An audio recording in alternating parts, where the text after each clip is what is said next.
the judge announced her decision, my son-in-law Victor's face drained of colour. The man who had mocked my tears weeks earlier now trembled, realising his perfect plan had backfired. His smug smile vanished as he understood he would never own my home. Not now. Not ever. For months he'd systematically taken everything, my home, my dignity, even my daughter, believing I was too weak to fight back. He thought a 67-year-old widow would simply accept being pushed into a garage apartment while he paraded through my home as if it were his. Before I show you the moment everything changed, subscribe for daily stories that prove patience is the ultimate weapon in serving cold revenge. Now let me take you back to where it began. When I foolishly signed those papers my son-in-law claimed would protect the family legacy, never suspecting I was signing away everything my husband Gregory and I had spent a lifetime building. I'm Eleanor Morgan, Ellie to everyone who knows me, and for 19 years I've been running Morgan Construction, the company my husband Gregory started before his sudden death in a worksite accident. I was 48 when I became a widow, with a teenage daughter, Catherine, and a business I barely understood. But necessity is a powerful teacher.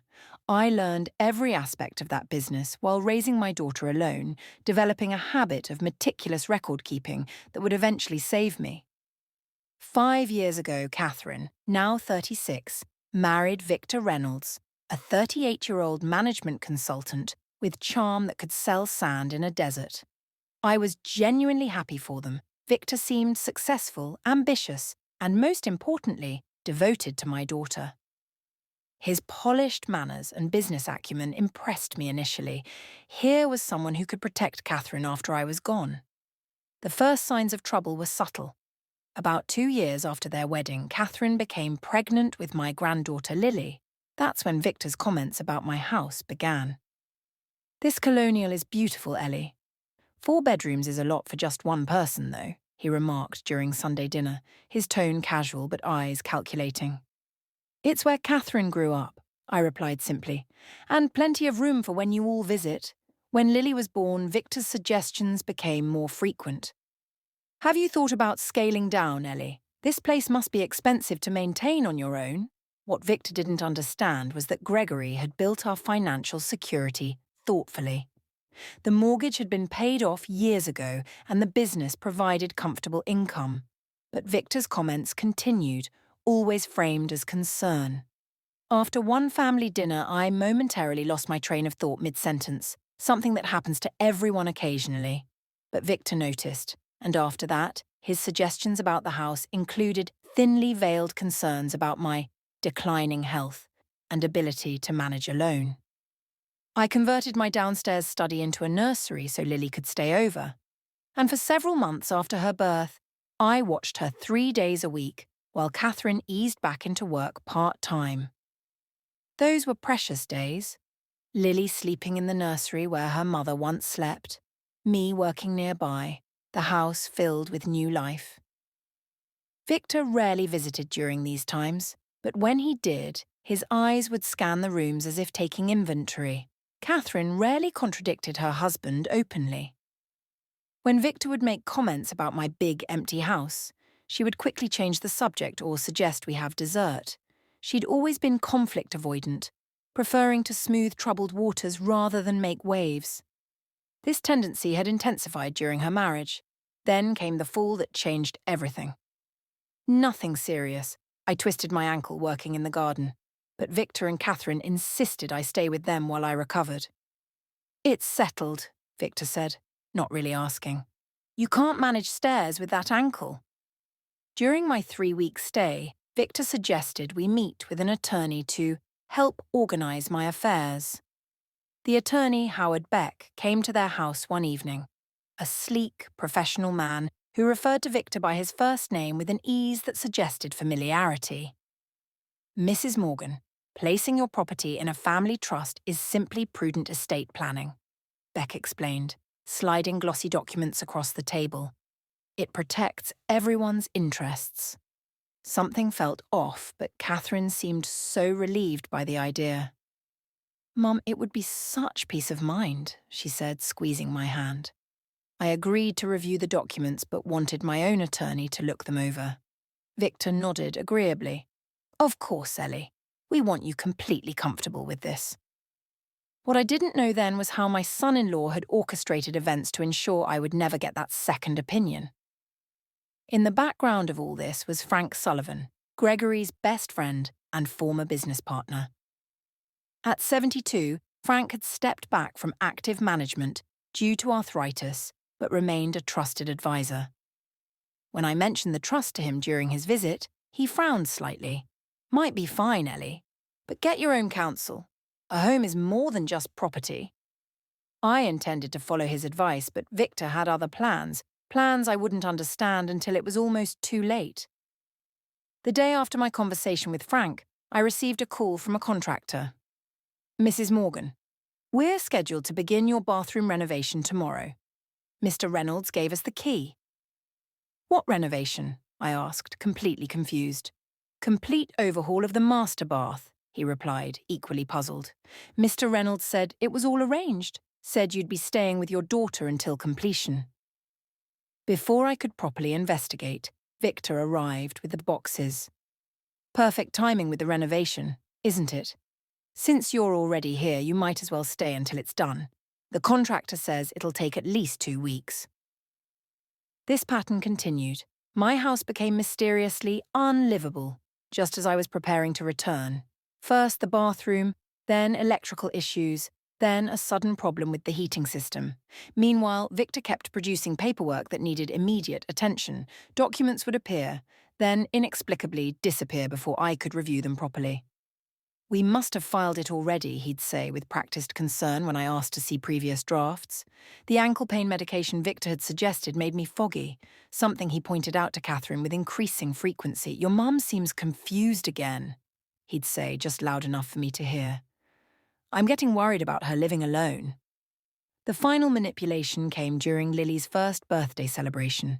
Our house was filled with family friends as Victor presented revised trust documents. We've simplified everything, he announced, handing me a pen while balancing Lily on his hip. A deliberate tableau of family harmony. With everyone watching, refusing to sign would have created a scene on my granddaughter's special day. I signed. 3 days later, I returned home to find strangers carrying my furniture out the front door. Mrs. Morgan, Victor greeted me on my own porch. Perfect timing. The movers are almost finished. My confusion must have shown on my face because he immediately adopted a concerned expression. The trust agreement? We discussed this. The house needs to be optimized for the next generation. You're moving into the garage apartment. It's all been converted for you. I never agreed to this, I said, my voice barely audible over the sound of movers dragging my couch across hardwood floors. We've been discussing this for weeks, Victor replied smoothly. Catherine's worried about your memory lapses. He lowered his voice. This way you're close to Lily but have less to manage. The apartment is perfect for someone in your situation. The apartment was the converted garage, originally designed for visiting relatives, not permanent living. Most of my furniture wouldn't fit in the small space. Family photos, Gregory's book collection, the antique desk where I'd paid bills for decades. All were being packed away. We've arranged storage, Victor explained, as if doing me a tremendous favour. Until you decide what to keep. Later, I discovered Catherine had been told an entirely different story, that I had requested the move to simplify my life and be closer to Lily. By the time I could explain what really happened, Victor had already planted seeds of doubt about my memory. Mum's been getting confused, I overheard him telling Catherine in the kitchen. She agreed to everything, then forgot. Dr. Maxwell said this can happen at her age. I'd never seen this Dr. Maxwell. Another fabrication. The betrayal cut deeper when I discovered Victor had been accessing my business records through Catherine's old computer, which still had passwords saved. He had approached several long-standing clients of Morgan Construction, presenting himself as a family representative exploring succession planning options. 2 clients had already transferred projects to competitors Victor recommended, companies that likely offered him kickbacks. While I lived in the garage apartment, I watched Victor hosting business associates in my former dining room. introducing himself as the owner of this historic family property. He used my china, sat in Gregory's chair at the head of the table, and spoke of renovations he planned once the remaining details were settled, meaning me. For 3 months, I maintained a calm facade, focusing on my relationship with Lily. I tried repeatedly to have private conversations with Catherine, but she was always rushing off or too exhausted to talk. Victor had engineered even this, keeping her schedule so full she had no time to notice what was happening to her own mother. What I didn't know then was that the garage apartment, the very place Victor had banished me to, would soon reveal the secret that would be his undoing. It was a rainy Tuesday evening when everything changed. I'd been babysitting Lily while Catherine attended a work function.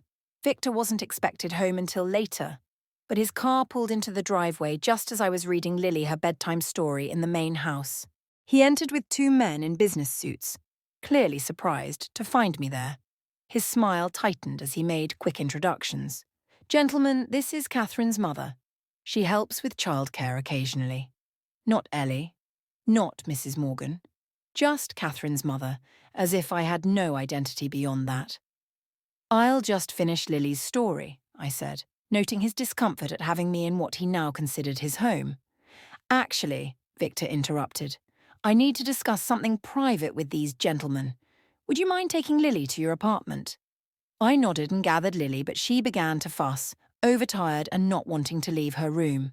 Victor's associates excused themselves awkwardly, promising to reschedule. After they left, Victor's facade dropped completely. "This isn't working," he said coldly. "You're confusing Lily about boundaries. From now on, she can visit you in the garage." I pointed out calmly that the small apartment wasn't childproofed and lacked proper space for a toddler to play. "This isn't your house anymore," he snapped. "You're here on our goodwill. If you can't respect the arrangements, perhaps we should look into assisted living options." I've already discussed it with Catherine.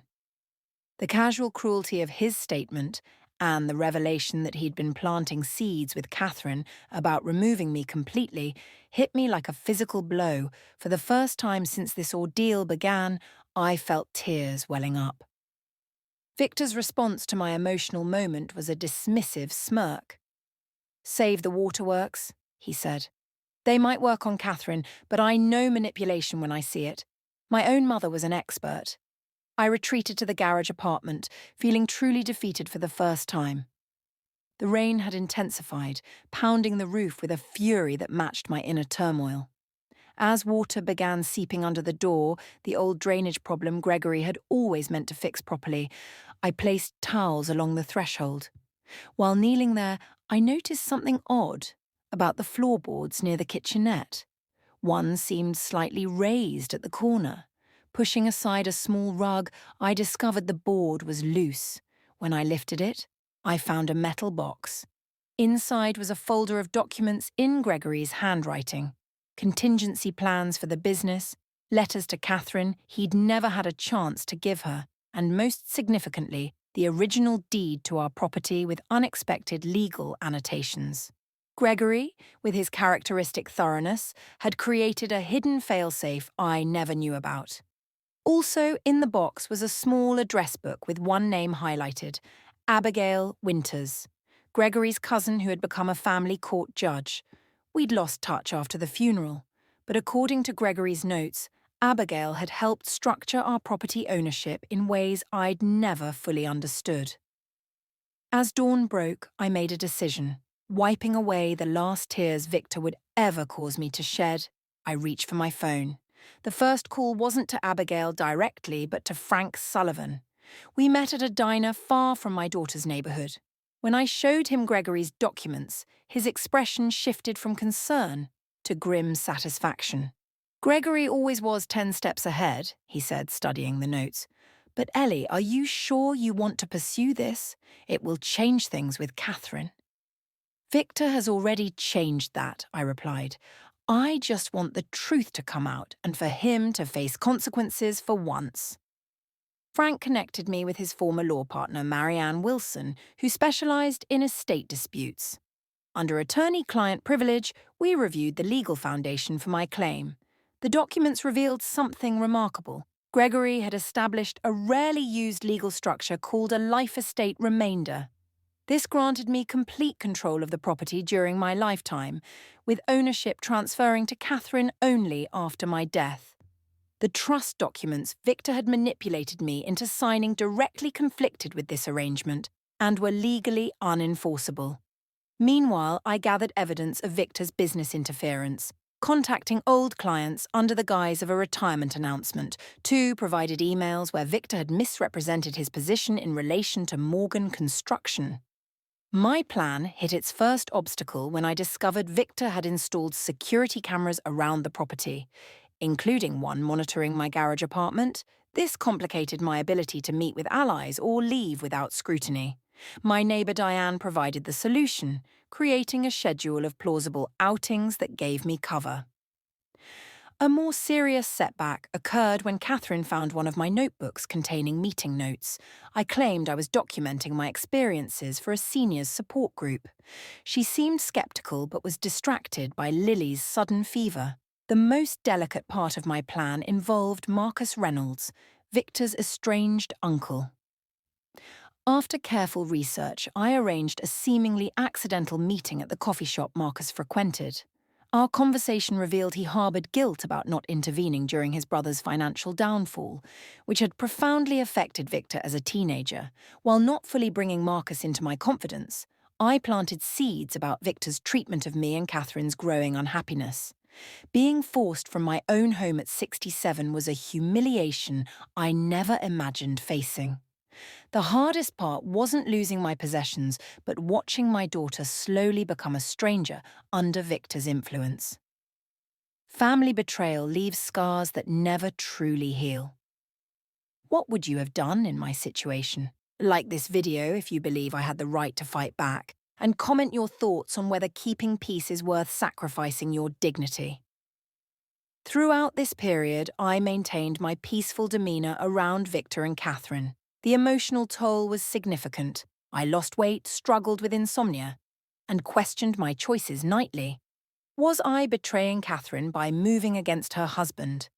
But each time Victor made another dismissive comment, or I noticed Catherine's tense expression when he entered a room, my resolve strengthened. The opportunity to execute my plan presented itself when Victor announced a dinner party to celebrate a potential business merger, one that would be financed largely by remortgaging their property. "We're hosting potential investors Thursday night," Catherine told me apologetically. "I'm sorry the garage apartment is too small for you to join us." I smiled and assured her I understood completely. What neither she nor Victor knew was that Thursday night would change everything. My revenge unfolded in carefully orchestrated phases. First, I contacted the specific clients Victor had approached, providing evidence of his misrepresentation and requesting formal statements. These businesses, valuing their long relationship with Morgan Construction, readily documented his unprofessional conduct. Second, through Marcus Reynolds, I arranged for one of Victor's potential investors to request a complete title search on the property as a condition of financing the business merger. This seemingly routine business procedure would reveal the property's true ownership structure. Third, I had Marianne Wilson prepare formal documentation restoring my legal access to all Morgan Construction records and accounts, effectively blocking Victor's behind-the-scenes interference. The final pieces fell into place when Abigail Winters agreed to review Gregory's documents. Her examination confirmed what I'd suspected. The trust documents Victor had manipulated me into signing were legally invalid given the prior life estate arrangement. On Thursday afternoon, hours before the dinner party, Catherine visited my garage apartment unexpectedly. "Mum, do you have any extra serving platters? Victor invited more people than we planned for." While I searched a cabinet, Catherine noticed the folders of legal documents I'd forgotten to hide after my morning meeting with Marianne. "What are these?" she asked, picking up the property deed. My heart froze as she began reading, her brow furrowed in confusion at the legal terminology. "Just some old papers of your father's I found," I said, trying to sound casual. Before Catherine could read further, Victor called from the house. "Catherine, the caterers need direction on the table settings." She set down the folder, looking at me with uncertainty. "We'll talk later," she said. The lingering look of confusion on her face as she left told me my window of opportunity was closing. That evening, I watched through my window as guests arrived in expensive cars. Victor greeted them at the door, the perfect host in a tailored suit. Through the dining room windows, I could see him gesturing expansively as he guided potential investors through what he called my historic home. At precisely 7:30 p.m., when dinner would be starting, I made the call. 15 minutes later, the doorbell rang. From my vantage point, I saw Catherine answer the door to find Marianne Wilson, Frank Sullivan, and Judge Abigail Winters standing on the porch, all holding legal documents. I slipped out of the apartment and approached quietly, arriving just as Catherine was inviting them inside, confusion evident on her face. "What's this about?" Victor asked, appearing from the dining room, irritation barely concealed as he saw me behind the visitors. "Property records that require immediate attention," Marianne stated professionally. "Perhaps we could step into the study." Victor glanced nervously at his guests. "This isn't a good time." "I believe your investors would be very interested in clarity regarding ownership of this property," Frank suggested mildly. "Particularly before financing discussions proceed." Victor's confident mask slipped momentarily. He ushered us into Gregory's old study, now converted to his home office, closing the door behind us. Judge Winters spoke first. "Mr. Reynolds, I'm here as a family friend, not in my official capacity. However, these documents require your immediate attention." She presented the original property deed, showing the life estate remainder structure. As Marianne explained the legal implications, Victor's expression shifted from dismissive to concerned. "This is absurd," he attempted. "The trust agreement clearly is invalid," Marianne interrupted, "as it conflicts with prior legally binding arrangements. Mrs. Morgan maintains full control of this property until her death, at which point ownership transfers to Catherine, not to you, and certainly not to any trust you've established." The study door opened and Marcus Reynolds entered. "Sorry I'm late," he said, nodding cordially to me. "Traffic." Victor's face registered shock at his uncle's appearance. "Marcus, what are you doing here?" "Providing a neutral family perspective," Marcus replied. "I've reviewed these documents, Victor. They're legitimate." The colour drained from Victor's face as he realised the coordinated effort against him.